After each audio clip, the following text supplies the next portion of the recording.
যে তিমিরে ছিলাম সেই তিমিরে থেকে গেলাম, তাই না? যেই লাউ সেই কদু।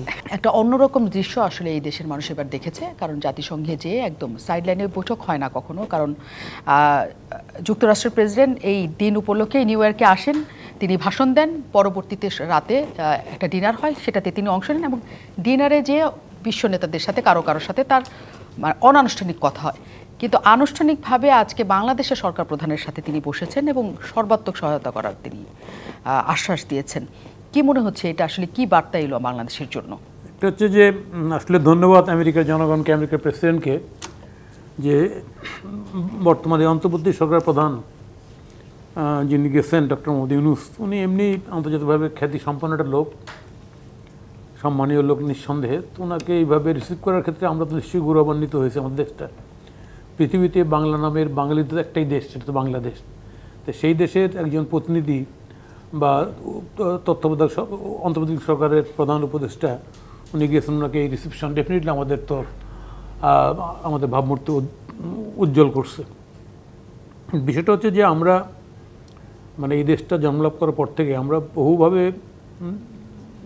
আমেরিকার সঙ্গে সম্পর্ক উন্নয়নের চেষ্টা করেছি। কখনো সম্পর্ক উন্নয়ন হয়েছে, সম্পর্ক বরাবরই ছিল, কিন্তু এরকম সম্পর্ক বোধহয় আমার ধারণা এটা বোধহয় একটা অনন্য একটা সম্পর্কের জায়গা তৈরি হয়েছে।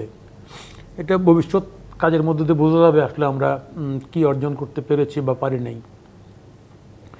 একটা বিষয় খুব পরিষ্কার, সেটা হচ্ছে যে বাংলাদেশের দিগন্তে আমেরিকার যে ডেমোক্রেটিক সামিট তারা করতেছিল পৃথিবীর সমস্ত গণতান্ত্রিক দেশগুলিকে নিয়ে, একনায়কতন্ত্রের বিরুদ্ধে, বিশেষ করে চায়না বা রাশিয়ার এই যে monolithic in the name of communist party, একদলীয় শাসন, অথবা ওই যে রাশিয়ার আপনার ওই যে বিরোধী দল নেত্রীকে পয়জনিং করে হত্যা করার যে প্রচেষ্টা, এই সামগ্রিক বিরুদ্ধে আমেরিকার একটা গণতান্ত্রিক একটা মোড়ক আমেরিকার ছিল এবং তার সম্মেলন হচ্ছিল। কিন্তু দুর্ভাগ্যের বিষয় হচ্ছে যে বিগত সরকার এই সম্মেলনে কখনো দাওয়াত পায় নাই এবং বাংলাদেশে মানবাধিকার লঙ্ঘিত হচ্ছে, গণতন্ত্র নেই, ভোট নেই, এইসব কথাগুলো কিন্তু আমেরিকার পক্ষ থেকে বারবার উঠে এসছে।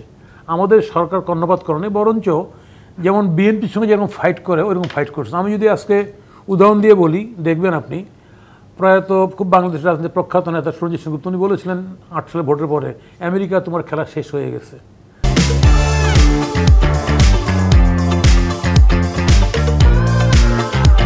তারপরে আপনার সৈয়দ আশরাফ, উনিও মরহুম, প্রয়াত উনি ওনার মতো লোক একটা খুব কাজের বুয়া মজিনা বলে একটা স্যাটায়ার করলো আমেরিকার সঙ্গে। তারপরে ধরুন ওই যে বার্নিকার দাওয়াত খেতে গিয়ে তার গাড়ি ভাঙে দেওয়া হলো। এবার তো হাঁস খাবো না পাড়ো খাবো কি খাবো, তা না, এরকম তো নাটকই করা হলো।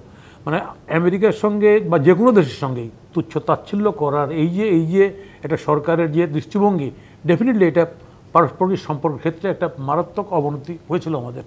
সেই জায়গাটা দাঁড়িয়ে আজকে আমেরিকার আমাদেরকে আমাদের ইউনূস সাহেবকে এইভাবে রিসিভ করা, আলিঙ্গন করা, ডেফিনেটলি আমি তো মনে করছি গোটা ন্যাশনটাই আমরা আলিঙ্গনে আবদ্ধ হয়ে গেলাম। এটা ফাইন, আমি কংগ্রাচুলেট করি।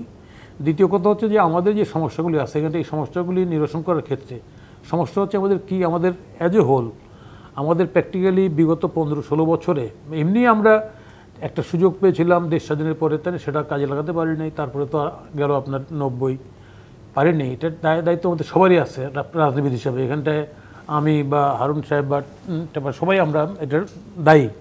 কিন্তু তারপরেও বলবো এই 15 বছরে যে অধপতন হয়েছে সমস্ত জায়গায়, সামগ্রিক ক্ষেত্রে, আচরণে, আমাদের চলতে বলতে, সামগ্রিক বিষয়ে, মানে রাজনীতির এখানটায় মিনিমাম কোনো যে ইথিক্যাল জায়গা থাকে, তাই না, সেটাও ছিল না। এবং পরস্পর সহনশীলতা এটা তো ছিলই না।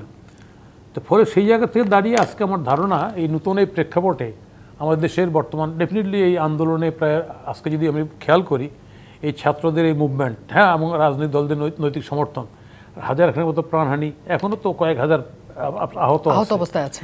এবং এই যে নতুন স্লোগান, নতুন রাজনীতি, তাই না, সেখানে ছাত্রদের এই যে উত্থানটাকে যদি আমরা অ্যাকোমোডেট করতে পারি এবং এটাকে যদি জাতীয় জীবনের স্রোতের সঙ্গে আমরা মিলিয়ে যদি সামনে এগোতে পারি, তাহলে আমার ধারণা দেশটা একটা আজকে ইউনূস সাহেবের এই যে আলিঙ্গন, বিশ্ব মোড়ল যদি বলি আমি আমেরিকার প্রেসিডেন্টের সঙ্গে, তাই না, সেটা সার্থক মনে করি যদি আমরা করতে পারি। না করতে পারলে যে তিমিরে ছিলাম সেই তিমিরে থেকে গেলাম, তাই না, যেই লাউ সেই কদু।